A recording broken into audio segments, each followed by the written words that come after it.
Hello, I am Luis Mariano Augusto. I'm an artist who works with image and with sound, and I am here to talk to you about Marie Kondo's new book, A Letter from Japan, which she writes in collaboration with her co-star from her TV series, Marie Iida. And, well, as I've undergone my own organizing process, I've been reorganizing my life during the last 10 years, and Marie's books have been a constant companion. I found myself listening to the audiobooks again and again and again, and I found myself really enjoying, apart from the wisdom and the technical wisdom, I found myself really enjoying her personal stories and desiring that she would write a book only telling stories with her tone, which I find to be so amusing and so natural and light and full of optimism and sense of humor. She makes me laugh at times really hard, and which is unexpected from a book that is supposed to tell you how to organize. And I was at the point of writing a letter and asking if she would consider writing a book like this when I found out that this book had been written and it was coming out this October. I could not wait. I really couldn't, and I researched and found out everything I could about it because I was really keen to listen to it. I mainly listen to audiobooks, although with Marie, she likes to be called KonMari. And I read her first book and really enjoyed it, and for some reason it took me ages. What I was learning gave me so much food for thought that for me it seemed like the longest book, and then again the audiobook is 6 hours, and I find that amazing. So there is a different magic to everything. There's a different magic to sitting with a book and allowing yourself to really get lost in the thoughts and the ideas that you receive, and going with an audiobook which will guide the pace and make sure that you get every idea. And it's so wonderful because you can listen to it again and again.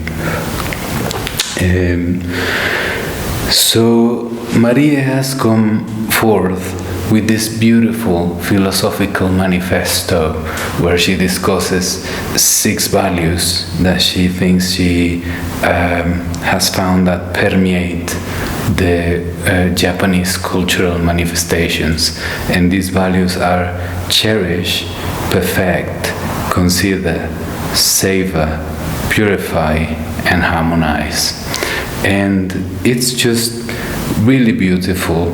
She has chosen different examples of Japanese cultural manifestations where she thinks that these values are ever present. And what I think is that this is a very in-depth guide to appreciation and to consciousness, to awareness, to really be present in the moment. And I really thank Maria for this. This is in the choosing of these examples, I think, is where you can really listen to Marie Iida's voice. I really see them deciding what to talk about in this book over a cup of matcha, and them both deciding which examples of Japanese cultural manifestations would be the most meaningful to discuss. And I really like Marie Iida. As a translator, in an interview she said that the job of a translator is to be another person's microphone. and making sure to convey what they're saying. And she says that she's, on the other hand, she considers herself a party translator, and her job is to really translate the other person's party. And I really like that, because I think she's done a brilliant job at translating KonMari's party. And Marie herself, Marie Iida, has a beautiful musical voice. I love the color of her voice, and I really like her tone as well. She seems like a very funny person that you would like to listen to. You would like to listen to what she has got to say. And they have chosen different topics to talk about. For example, in Cherish, they talk about enjoying the passing of the seasons through an entity, for example, the sakura, the cherry blossom tree. And what really impressed me about this is that KonMari invites us to really enjoy what's beautiful about a season, or the treats that you only get from a certain moment in time during the year. And she asks you to consider what is it that makes a season special where you live. And she presents the examples of the cherry trees blossoming in spring, and there is a beautiful and poetic, wonderful description of the pyrotechnics, the fireworks in Japan, which is really surprising, and also connects with harmonizing with the tuning fork that she's talked about for the purifying daily ritual that you can, where you can use sound to purify your thought process, an ambient space that you're going to occupy. I find it really beautiful and profound and spiritual at the same time. I won't spoil anything or give anything away. I think one of the most beautiful aspects of this book is the surprise. So anyone who reads it should really allow themselves to be surprised by what they've got to say. And they talk about considering, thinking about yourself and the others around you. And this is where she goes in depth about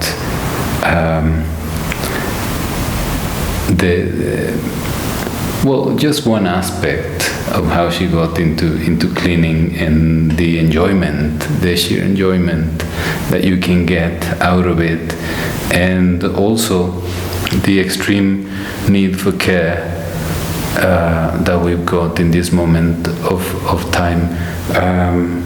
In the life-changing magic of tidying up, it is obvious that the skill to develop is how to be decisive, and how to learn how to make decisions faster and better, and only keep in your life the things that you can love and take care of and enjoy. And I think that's really important. And in this book, she's going really a step further and inviting us to care for the world, to really consider it, love it, take care of it, and expand our scope of responsibility in the perfect section. This really moved me.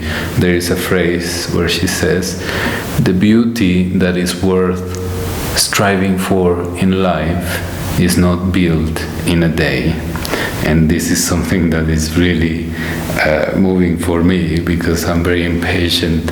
So whenever she's talked about this subject in another of her books, she says that in Japan there's this saying, beauty is not built in a day. And I think the KonMari method really helps one develop one's patience. You will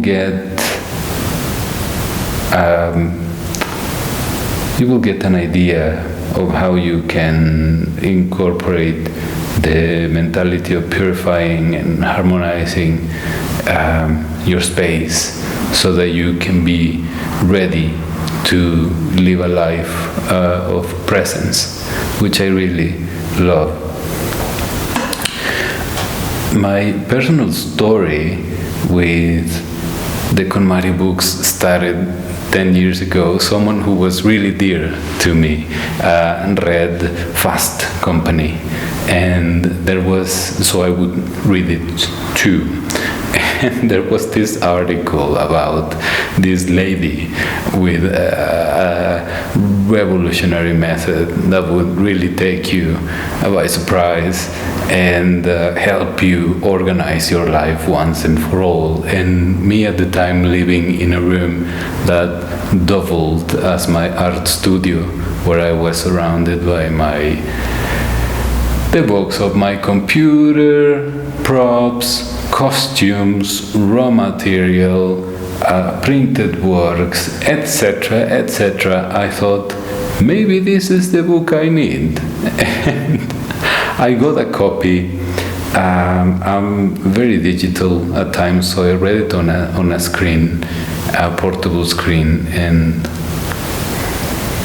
well, my life was never the same again. I learned so many things, and throughout time I've come to the conclusion that the main skill that it teaches you is how to be more decisive and how to really be conscious of how to only keep what you can care for, which is a huge thing if you think about it.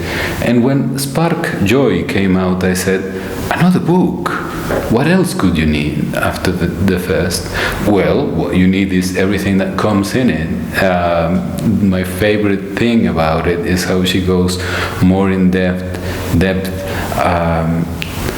on how to really experience joy, how to really be aware of what joy is for you, which for so many people is so hard to grasp. I have to confess that until very recently I had the biggest trouble deciding what to keep and what to let go of. And out of listening to Spark Joy again and again, I really got a meter, a parameter of what joy feels like. And I'm really happy that I kept at it, because now I feel all the more prepared. And Kurashi is so wonderful because, well, the main thing is she tells you that it's not important where you live, but how you live. And that was really revelatory for me. And I am personally in the process of building an ideal lifestyle. So going at it and listening to the audiobooks while I go at it, because I find that if I, for example, listen to music or a novel while I'm working on organizing, I will find myself sitting down and just focusing on the music, and pretty soon I'm singing or just listening to the story and really entrenched, and completely forgetting about the organizing. So it helps me to have the narrator in my ears telling me spark joy or not, and all of these things. So it's a fuel. After a while of listening to the same stories, I found myself really wishing for new ones, and I couldn't wait. That's the real reason why I couldn't wait for this new book, because I felt like I needed new fuel. And I can, I am ready for this book, and I'm ready for the next. I cannot wait for KonMari to come out with a new book, and I would love to get to narrate one of her books, or all of them. I think it would be so interesting. I understand that marketing-wise, it is very wise to have female narrators, because this type of story can be feel very warm, and the spirit of caring can be very feminine. And it also would be very interesting to have a masculine voice narrating all of this as an exercise. Having different narrators to the same book can be very nourishing, I think. So hopefully, here's hoping that one day. And I would just like to thank KonMari for coming out with these books. It is very touching for me. In the acknowledgements of the first book, Marie thanks all the people that made the book possible, and she says something along the lines of, thank you for making all of this happen, when the only thing I am really good at is tidying up. And I'm sure it's made me cry, because I connect with that. I have found myself saying, well, all I'm really good at is singing and telling stories, and I hope that someone will find a value to that at some point. So it's really heartwarming to see that Marie has taken on herself the task to organize the world, and it was so moving, and really made me chuckle when she said that she thought that the KonMari method could bring, ultimately, if followed to the letter, world peace. And you know what? I'm with her. So, well, if you see this, KonMari, thank you so much. You've been a transformative force in my life, and you've changed it all for the better.